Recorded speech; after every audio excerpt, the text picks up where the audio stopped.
Ladies and gentlemen, good day and welcome to Neogen Chemicals Q3FY22 Earnings Conference call.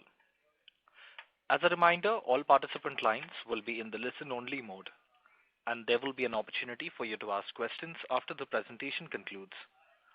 Should you need assistance during the conference call, please signal an operator by pressing star then 0 on your touchtone phone. Please note that this conference is being recorded. I now hand the conference over to Mr. Nishit Solanki from CDR India. Thank you, and over to you. Thank you. Good afternoon, everyone, and welcome to Neogen Chemicals Q3FY22 Earnings Conference call for analysts and investors. Joining us on the call today are senior members of the management team, including Dr. Harin Kanani, Managing Director, and Mr. Ketan Vyas, Chief Financial Officer. We will commence the call with opening thoughts from the management team, post which we shall open the session for Q&A, where the management will be addressing queries of the participants. Let me leave you with our standard disclaimer. Certain statements made or discussed on the conference call today may be forward-looking statements. The actual results may vary from these forward-looking statements. A detailed disclaimer in this regard is available in Neogen Chemicals Q3 FY22 earnings presentation, which has been shared earlier. I would now like to invite Dr. Harin Kanani to share his perspectives on performance and progress that the company has made. Thank you, and over to you, sir. Thank you, Nishit. Good afternoon and a warm welcome to everyone on our Q3 FY22 earnings conference call. Our result documents have been shared earlier and available on stock exchange website. I trust you would have got a chance to go through them.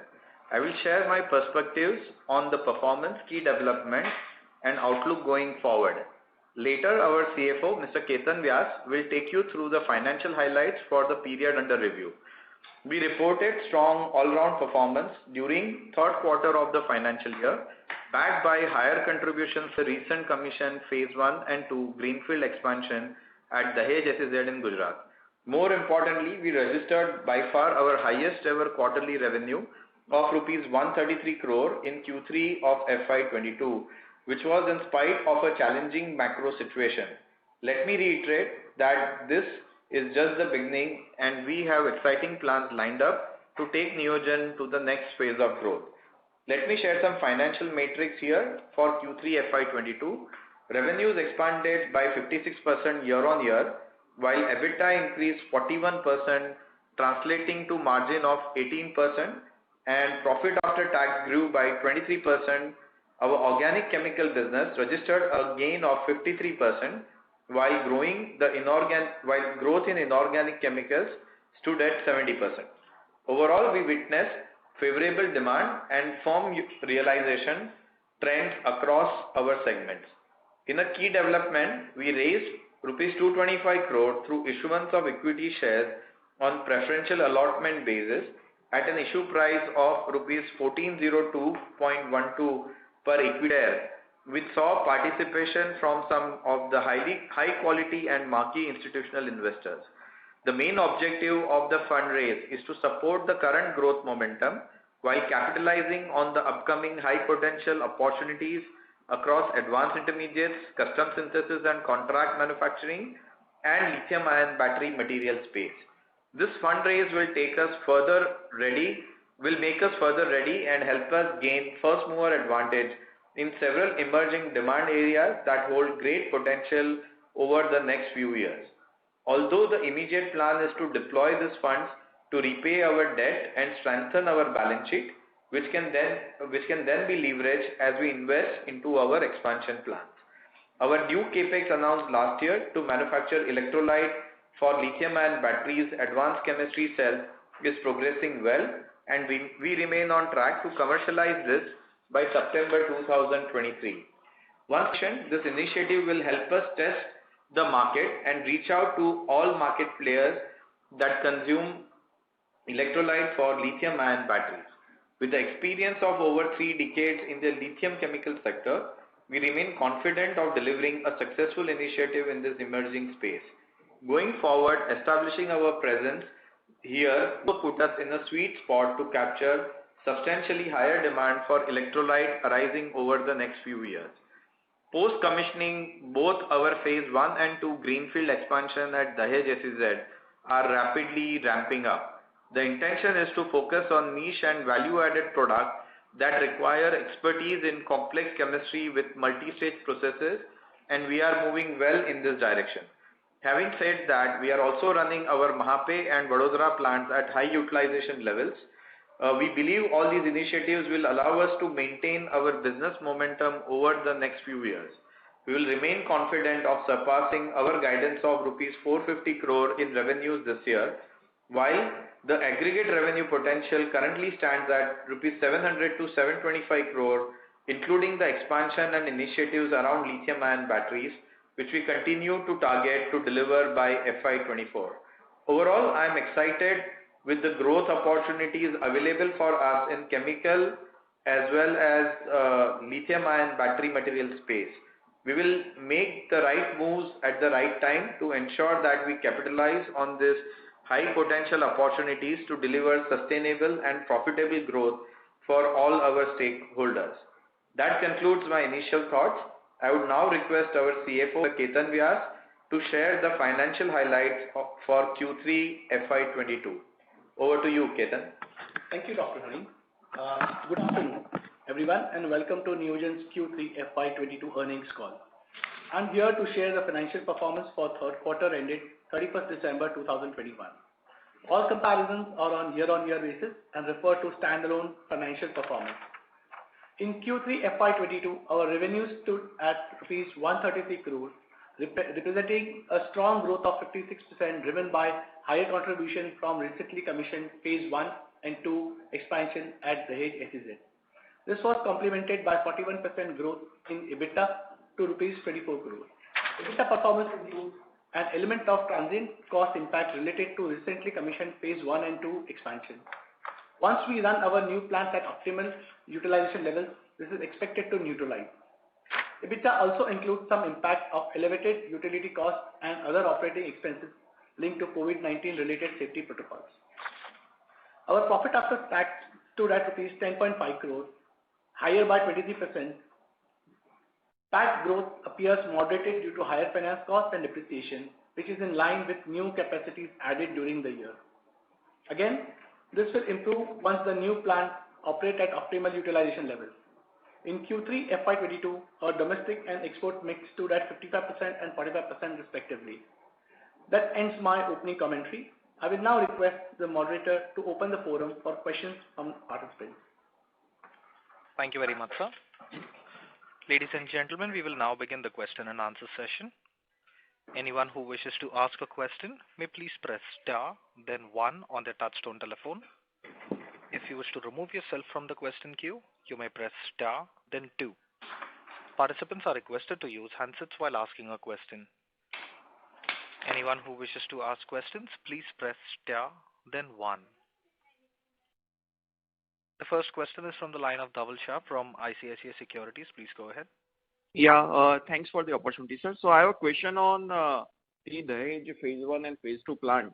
Yeah. So you already mentioned that we have seen some ramp up in both of these capacity. So can you please share the utilization? I think it may not be meaningful at this moment, but if you can share thoughts on that, and what would be your actual timeline by when we can see the peak utilization from both of these capacities, if you can share thoughts on this thing.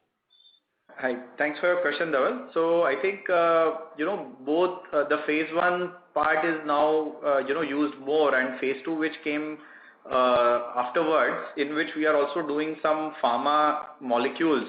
So this also require some trial production, customer approval, etc.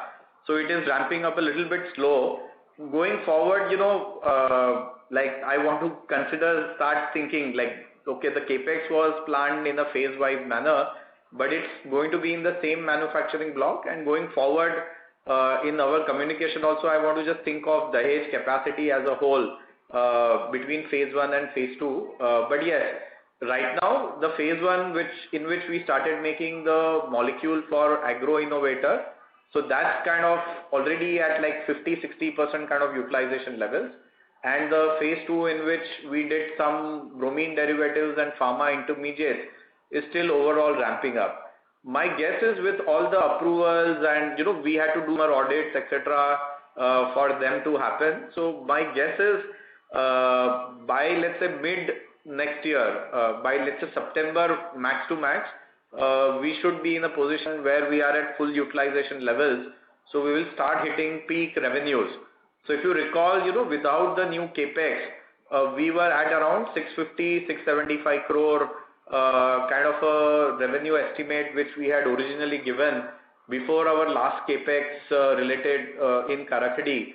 So that was majorly. So we are going to reach 650, 675 crore based on the Dahej phase 1 and phase 2, which makes roughly around 175 odd crores of 160 to 170 crores peak revenue. So I think we should reach those numbers by at least Q2 of next financial year is what I am targeting. Okay. So in the opening remarks, I think you mentioned that by FY24, our revenue guidance would be 700 to 725 odd crore, including this electrolyte. But if we, if we are going to reach in this FY23 itself, then I think FY24 guidance we have to revise to upwards, and maybe because I think we also did QIPs of 225 odd crore. So are we going to see capex announcement within some time? Because I think based on our order inquiries, if we are going to utilize optimum by the next year, then I think we should come up with another capex also in the edge, if I'm not wrong. If you can share thoughts on that also. Sure. I think, once we hit, so I think there are two capexes, or I would say three capexes which we can potentially consider. One is going to be the larger capex for the electrolyte that we are considering.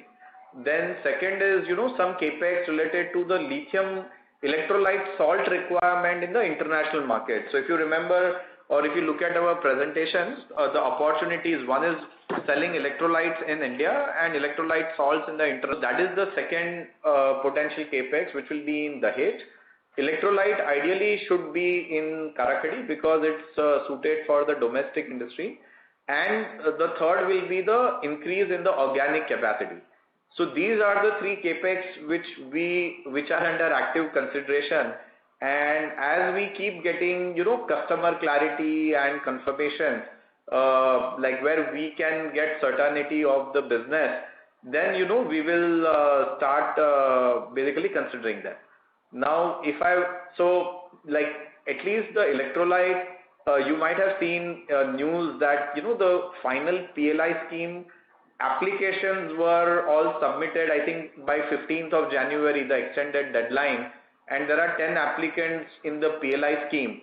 Now, the outcome of this is expected somewhere between March and June, by which time we are also expecting a smaller capacity of electrolyte to start, like even like a kilo lab kind of a facility to start. So we will also have approval. So I am expecting somewhere between June to September, once there is clarity on PLI, some approvals from customer, that's when we will have a clarity on, let's say, the electrolyte investment in India. So this is my expected current timeline based on today's situation. I personally would feel that first we would like to hit the full utilization level, and then we should be able to see good order visibility of that. So somewhere in the second half, between September to March, which we will be looking at, the decision on the organic capex. So that will be more towards end of FY23. So either third or fourth quarter of FY23 will take a decision on that.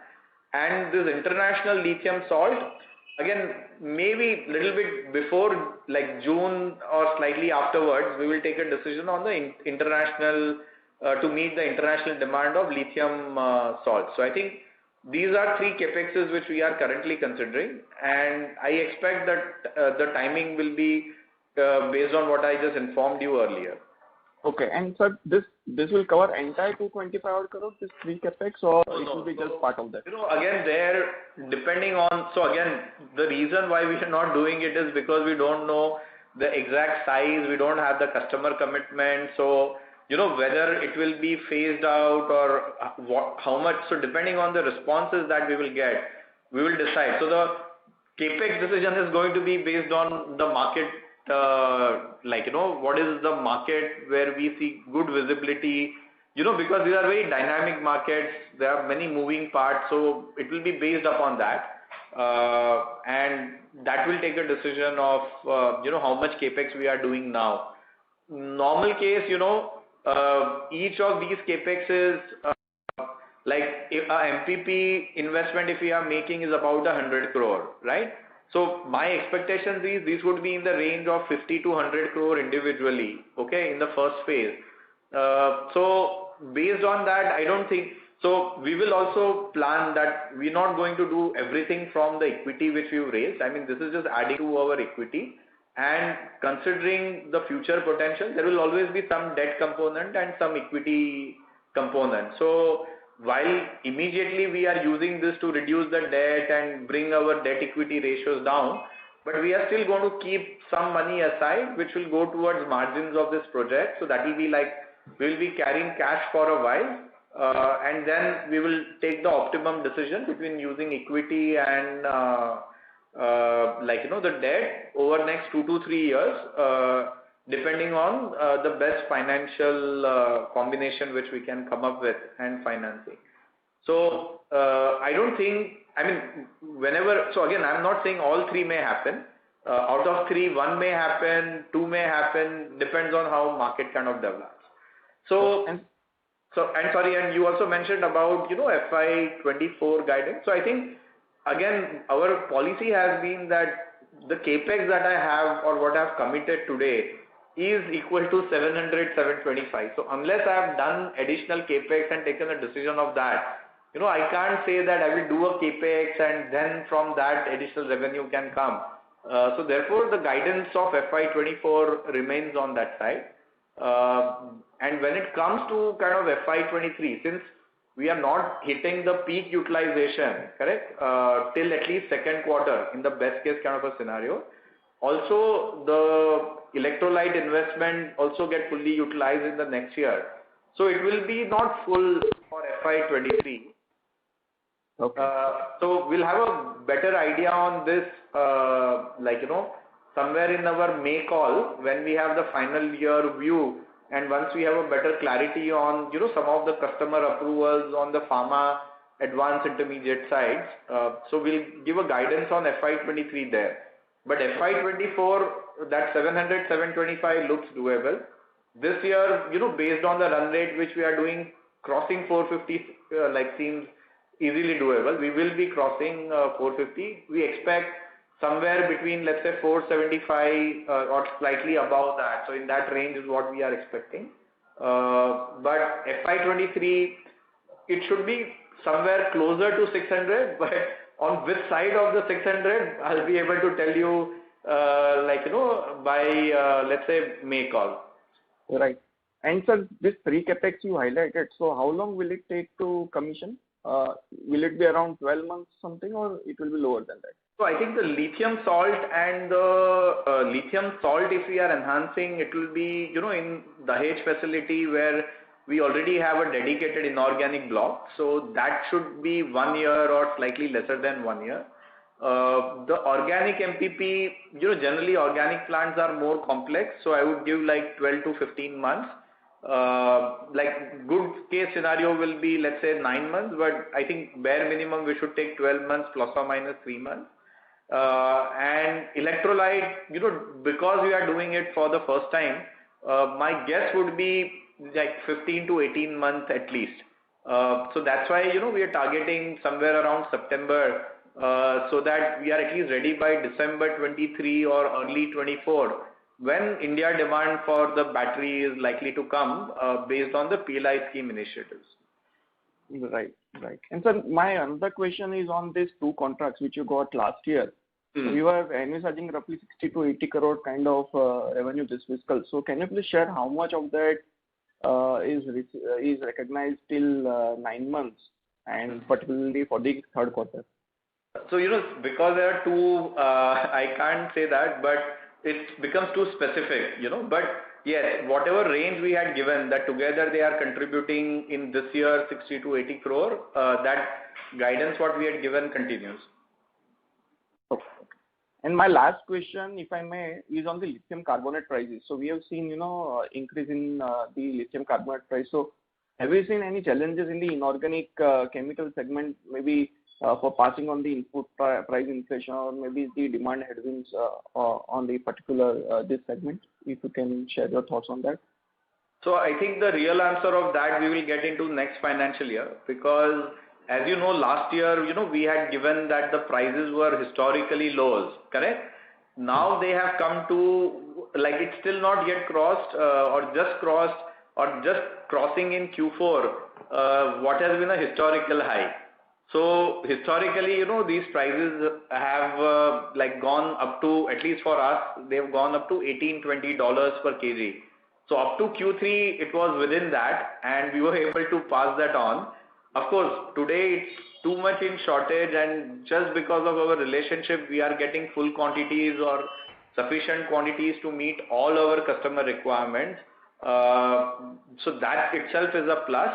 But I don't know whether, like, we will be able to pass on, but sometimes, it may create a bottleneck at our customer end, and like, for them, for example, this vapor absorption chillers, right?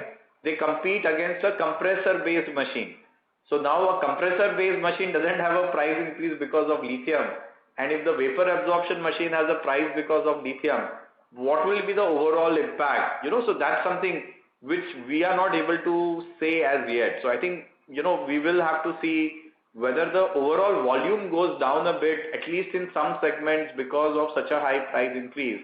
But that the answer of that will be, the Q4, and it's going to be even worse for the next 2-3 quarters, because the lithium prices are likely to further increase, at least till end of this year, after which they are likely to taper off and improve. So this entire calendar year of 2023 is going to be a test of that. Sure, sir. Sure. Thank you so much, sir, for answering all the questions. Thank you. Thank you. Thank you. The next question is from the line of Anshul Verdia from Edelweiss Wealth Research. Please go ahead. Thank you, sir, for this opportunity. I have a couple of questions. First, on the gross margin. So in this quarter, we saw the gross margin expansion. So could you throw some light? Is it driven by the lower raw material cost, or there is a shift in our product mix? No, Anshul, I think mostly it's been the product mix, and you've been seeing last 2-3 quarters that our gross margins have improved. So, historically the gross margins, I mean, when I'm talking historically, I'm looking at a very 10-year, 12-year kind of perspective. Neogen used to be between 38 to 42%.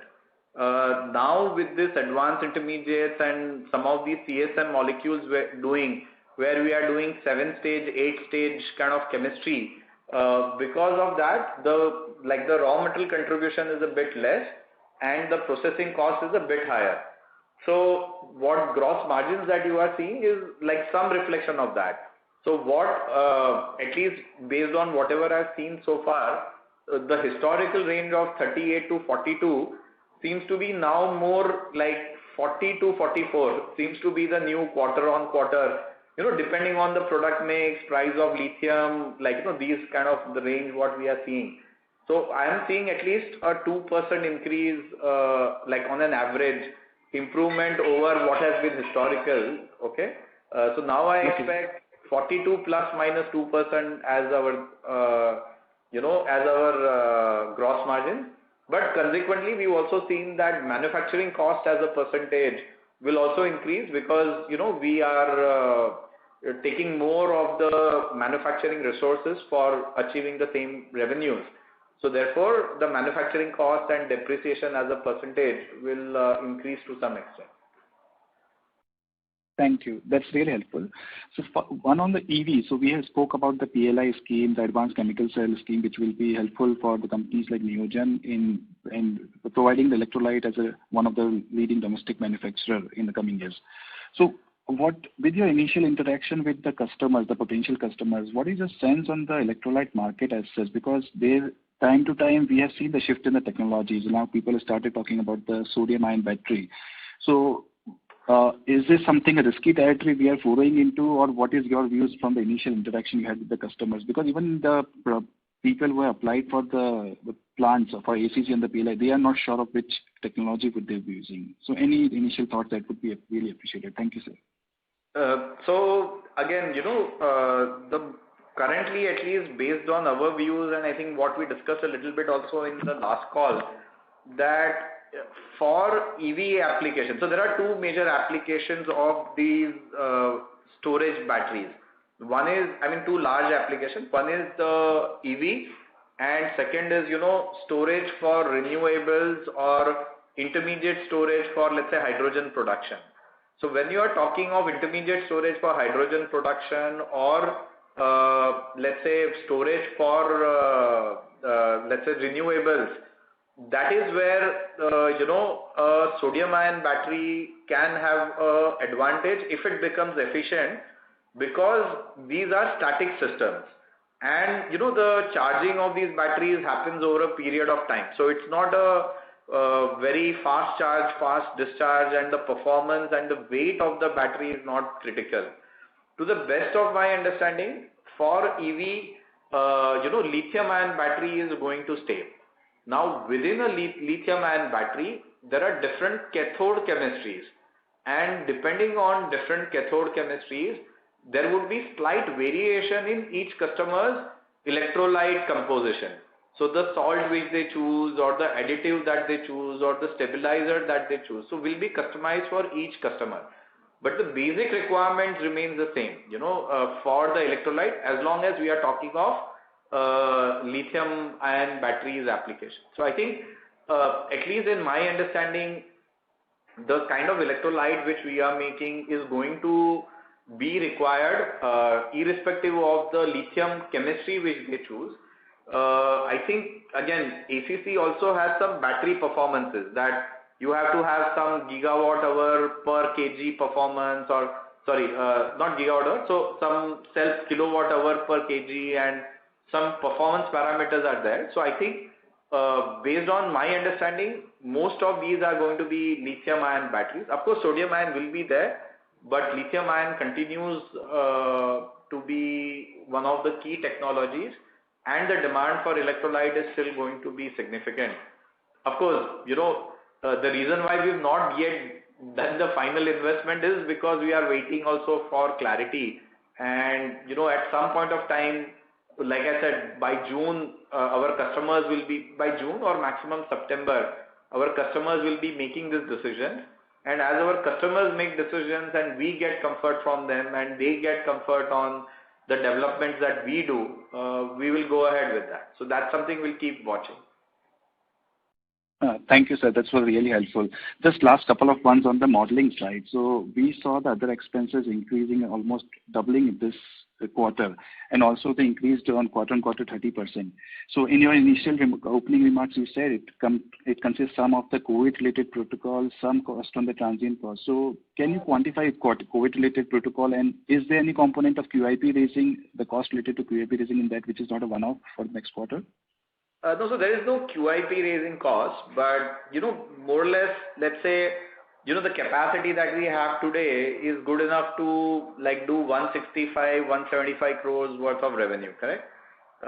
So it's kind of almost double as compared to what we were doing earlier. So that's one of the criteria that, okay, most of the capacity has come in place, while we have not yet reached full utilization level. But people and some of the maintenance systems, QC, R&D systems, all of those have already come in at the full level. So as the utilization improves, as a percentage it will drop.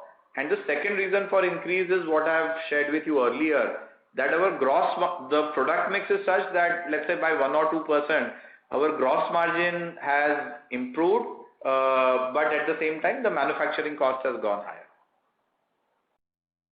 Got it, sir. And lastly, on this interest cost, so this will continue to be the run rate going forward. This quarter we had little higher interest cost. So the interest cost again should improve because of the fundraise that we did. But I would ask Ketan to maybe give a better idea on that. Yeah, as we did our fundraise and the funds have come in, we try to deploy the funds to optimize the finance cost. While we looking at let's see what best rates we negotiate with the banks. to optimize our interest cost and use the fund that we have to lower down the working capital cost that we have and park off some of the funds to gain some interest while the capex plans get finalized in coming quarters.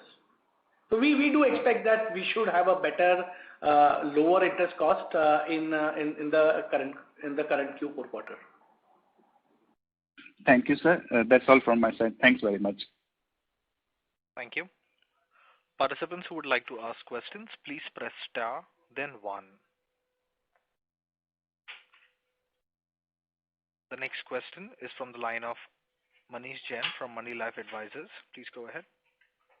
Yeah, thank you for the opportunity. My first question is, what is the traction you're witnessing on the custom manufacturing business? Or have you added any new projects or customer under this segment?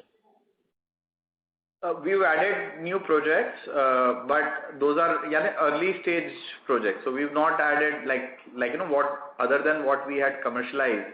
So we've not yet signed a multi-year agreement, if that's the question being asked. Okay, any new inquiries from the customers? We keep getting new inquiries from customers all the time. Also, as we had informed earlier, once our Dahej site is fully commissioned, and we are also in the process of getting this quality certifications completed by this quarter. So once these are completed, we have in parallel also started approaching some key large customers who we were holding back because we did not have the site, SEZ site fully ready at that time. And also, the availability was also a question. So now with Dahej ramped up, having some extra capacity, we have started approaching these clients. But again, these take 1 or 2 years to develop. So I think between now and, as I mentioned, next year Q3, Q4, we will have a clear idea of what the pipeline looks like beyond FY24. And what happens in this 1 year is going to determine so how many of the existing molecules are kind of ramping up, and the new customers with whom we are discussing what is the potential volumes of this is what is going to allow us to take the decision on the next capex in the MPP in Dahej. Okay. Secondly, can you provide some insights on how you're planning to utilize rupees 225 crore raised through the preferential issue of shares? So I think initially we will be paying off, our rupee debt because we also get export funding, which is at low interest cost, lower than what we can even get normally. The remaining we would pay off, and some of the term loans we will pay off, which anyway have a maturity in next 1 or 2 years. Those will be paid off, and then remaining additional money will be deployed, will be kept as a cash in the form of an investment till our further capex plans get firmed up. Okay, thank you and all the best. Thank you. Thank you. The next question is from the line of Saurabh from Asian Market Securities. Please go ahead. Yeah, thank you for the opportunity. So I just wanted to understand more on the electrolyte thing. So based on your comment, is it right to understand that you'll be working on 3 or 4 types of salts with the different customers? So different customers might not have the same, they may have different salt or they may have the same salt, but generally salt, solvent. So there are 3 major parts, right? Salt, solvents and additives. So the combination of these, how much of salt, how much of solvent, which additive, that remains different for different customers. Okay, and what about the additives? So are we also looking at making that as well? Yeah, so if the additive is a lithium-based additive, then yes, we are looking at making that in-house. Some are a non-lithium additives where we will take a call whether it makes sense or whether it makes sense to just buy them. Okay. In the last call, you mentioned you're also working with the international customers. So is there any further progress in terms of export opportunity for the electrolyte? Yeah, I mean, we are evaluating that, but as I mentioned, we want that small facility to start with, which we can start working with the customer. So the customer does remain interested, and we are exploring. Although I have to say, the international customer is the main interest is that he will also eventually tie up with somebody in India. So once we've done the evaluation, whoever he ties up in India has a already approved source. So again, how much he will purchase internationally or more he is interested for whatever they are planning to do in India is something which time will tell. But electrolyte inherently have some challenges in shipping, like some disadvantages if you are shipping it very long, because the tanks which are required or the containers required are very specialized, and you need to bring them back and forth. So, then the cost of doing internationally sometimes can be higher. Again, if they don't have a domestic source with enough quantities, they may still do it as an option. But like my personal feeling is that majority of the electrolyte business will be domestic. Okay. And no, just maybe broad comment on next 3 to 5 years time frame in terms of investment. So, are we looking at higher capex outlay on the electrolyte or EV part of the business, and probably organic capex will be maybe 20-30% of overall capex? So I wish I can answer you that, but I think, when it comes to capex, it just makes sense to take one decision at a time, in our view. And, it's too early to predict. So we have opportunities in both the segments. So each opportunity we will take, what are the risks associated with that, what are the opportunities in front, and, that will be the main driver for capex. So I think it's too early to predict how much will be lithium and how much will be, the organic. Okay. But one thing I am certain that there will be investment into both. Percentage seems difficult to predict now. Oh, and all the capex maybe over next 1.5 years. So, is it fair to assume that earliest this capex can contribute this second half of FY24? No, so I mentioned the capex decision is going to be taken, let's say, earliest, out of 3 capex which I mentioned, the earliest can be June, for example, and the maximum would be, let's say, by Q4 FY23. So that's when we will take the decision, and majority of this will come online, let's say in FY24. So FY25 is when they will contribute. Depending on timing, some of them may contribute in FY24 also. Let's see. So if these capexes, for example, if it happens, let's say by June, we can get it to contribute in FY24. That will be great if the visibility and the clarity is there. But most likely the major contribution or significant contribution will be in FY25 onwards. Okay. And so just last one on the other expense. So you mentioned maybe as percentage of revenue will come down. So can you give maybe what is the breakup of variable and fixed cost of the other expense? That's a bit difficult to do, but as I mentioned that, on a steady state basis, once we have full utilization, I am currently expecting for example, 2% improvement in our gross margins.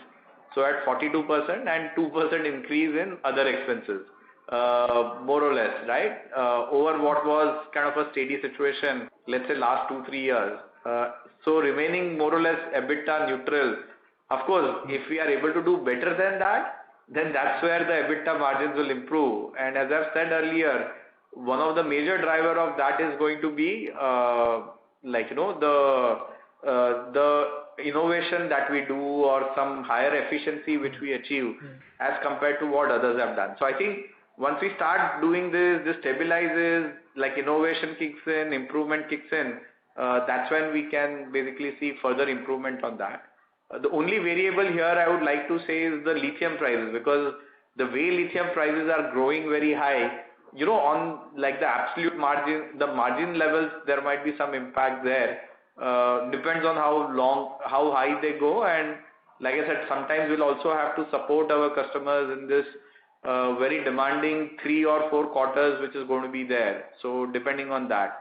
But otherwise, like my expectation is like a 2% improvement in gross margin, 2% increase in other expense on a steady state basis, and then any innovation will help us go beyond, that 18-19% EBITDA, which we usually consider. Okay. Sir, any price hike taken in our organic business? So yes, some of the raw materials have been increasing, and because of those increases, we also have been passing on to our customers. So like solvent prices have increased, bromine prices although have increased, but so far because of our long-term contracts, we are like, on an average, the impact has been very limited, which we were able to cover. So the more impact of the bromine price hike will come in the next financial year when our contracts will reset, and we'll also have to reset with our customers. Okay. Thank you for your time. Thank you. Thank you. The next question is from the line of Manish Gupta from Solidarity. Please go ahead. Dr. Harin, India has such aggressive plans for lithium ion, but from a supply side perspective, I mean, has India tied up the amount of lithium we will need to import? So India as a country has not tied up. Individual players like Neogen or whatever Neogen is planning to do in lithium, we've talked to the major lithium guys, and we are quite confident, at least for the electrolyte or the lithium salts that we are considering for international market, we should be able to get. Although the big demand of lithium is going to be in the cathode side. So the cathode requires much larger lithium as compared to the lithium which is present in the electrolyte. So some of the companies in cathode, and Neogen is also exploring some cathode chemistries. That is where we'll be more worried about, will we get enough lithium? Now, again, the way we see it, so the good news is that India is starting in 2024, and the major demand where we become a significant player where, we have to worry about, will we really get, like we become a bottleneck or decision making for the world lithium is not going to be by, FY26, 27 or maybe 28. Because the world lithium capacity is increasing so much that, we should be able to get some share of it. How competitively we'll get, time will tell. And I think government of India also has set up a particular company, and they've taken some initiatives to, as a sovereign nation, to secure the materials, to secure lithium for India, so that companies like Neogen can then tie up with company. It's a concept similar to like ONGC Videsh, to kind of give you the most easiest example. So I think there is some action on that front by the government. Again, I hope, I know they are also working very hard, and I think by the time it becomes critical, if everything goes well, these, like as a sovereign nation, we have done something to secure lithium. Otherwise, we will have to kind of step up, and each individual company will have to go and secure its lithium from internationally what is happening. But say for Neogen right now, if you are putting up capacity, you would have tied up back-to-back long-term arrangements for supply. Yes. So when we will set up a capacity for X or whatever capacity X that we are planning, the lithium which will be required for that. So we've talked to the existing lithium suppliers, and they are confident that they can give to us that material. So lithium will not become a constraint for us for the plans that we have so far. Okay. And this first phase that we're doing, 250 metric tons, at steady state, what's the revenue potential of this? So, this 250 metric ton is going to be really trial volumes. Okay. So therefore, it doesn't really make, so again, this 250 metric ton is, not, So the prices will be, because we are doing a smaller quantity, the lithium prices will be different. So I would not want to put a number on that at this moment. Okay. Yeah. As we said, the 35 crore capex was both for this as well as for the pilot facility where we can, make like the initial requirements of international customers in the CSM business, and together they will contribute 45-50 crore. So that's something which we think we can achieve. And let's say even if some of the revenue doesn't come from here or it's a bit lower, that's something which can be absorbed very easily with incremental capex in my existing facility, or just like better utilization of my facilities and stuff like that. So therefore I would not like to put a number on the 250 metric ton. It's more essential as getting approval, demonstrating, and the knowledge, to gain knowledge so we can design our larger capacity, which will be at least couple of thousand tons more efficiently. Okay, so let me rephrase my question, Dr. Harin. In slide 18 of your presentation, you have a chart which you say that the electrolyte demand for India will be 70,000 metric ton as per the estimates given, right? Yes. Right? So let's say that the electrolyte demand of India is 70,000 metric. Yeah. Let's for a minute assume that Neogen is only supplying 10% of that, right? Okay. So if we say for a 7,000 metric ton capacity, what is the revenue of that then? So Manishji, for various reasons, I don't want to name the value of that. If I wanted to, in the same slide, I could have done a comma and added the number so it becomes easier. But one is, because lithium prices are moving so much, still not like very clear clarity of what is going to be the composition of this 70,000 metric ton. So although I have the number with me very clearly of the range, but currently I'd not like to share if it's okay. No, absolutely, sir. The intent is not to put you on a spot. If you just Google electrolyte prices, worldwide, or there are some research reports also which kind of give you that. Again, some of them are on a lower side. That's what we believe, and that's why we don't want to put a number till we understand. Also, the price of this electrolytes in China is very different. In Japan, it's very different. In Europe, it's very different. So what's going to be the India one? And that range is also quite a bit. So that's why I don't want to put a number on it as yet. Okay. Thank you very much. Thank you. Ladies and gentlemen, in order to ensure that the management is able to address questions from all participants in this conference call, please limit your questions to 2 per participant. For any further questions, you may come back for a follow-up. The next question is from the line of Sabyasachi Mukherjee from Centrum PMS. Please go ahead. Yeah, hi. Thanks for the opportunity. Congratulations on a good set of numbers. So my first question is, on the electrolyte capex. So you mentioned that it is around 50 to 100 crores probably in phase 1. What would be the likely asset turns out of this capex?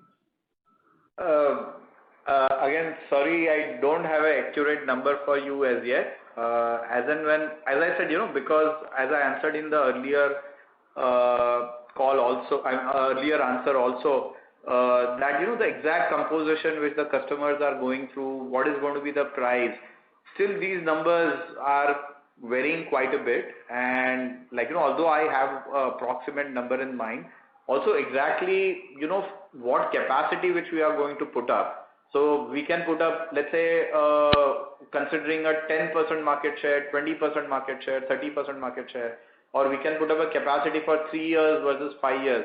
So a lot of these questions still need answered. So unfortunately, I am not able to answer at this moment.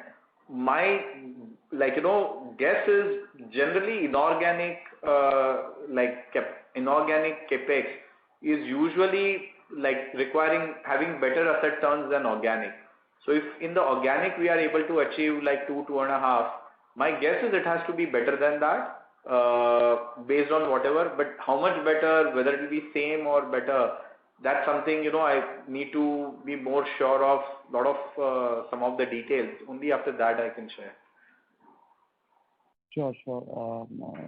Only other thing, a follow-up to that is, if you can probably indicate what would be the, capex per, let's say, 1,000 metric ton or I don't know, what figure you are looking at.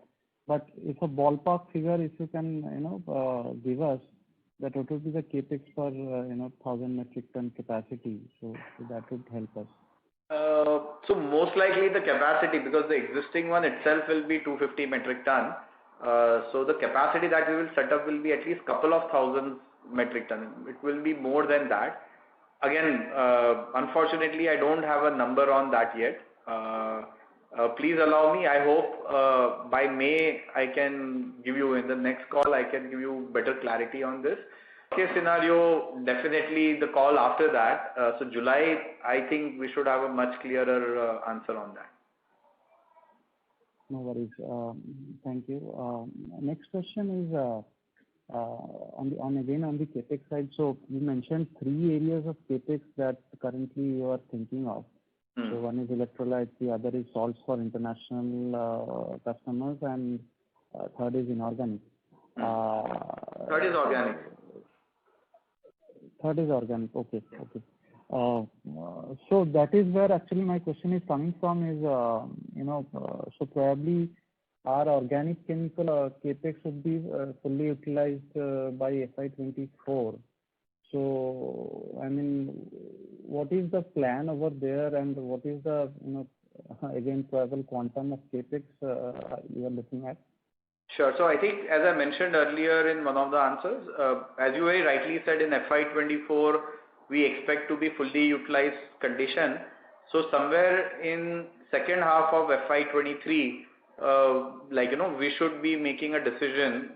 Most likely, I would say in Q4, taking a decision on the organic capex. If the demand remains very strong, we have good business visibility, etc. So that, that if we take the decision by, let's say, even if we take the decision by end of FY23, so by end of FY24, we have a new capacity which comes online, which can help us continue our growth in FY25. Generally, my expectation is it will be somewhere around 100 odd crore of capex, with again 2.5 asset turns, which we should be doing.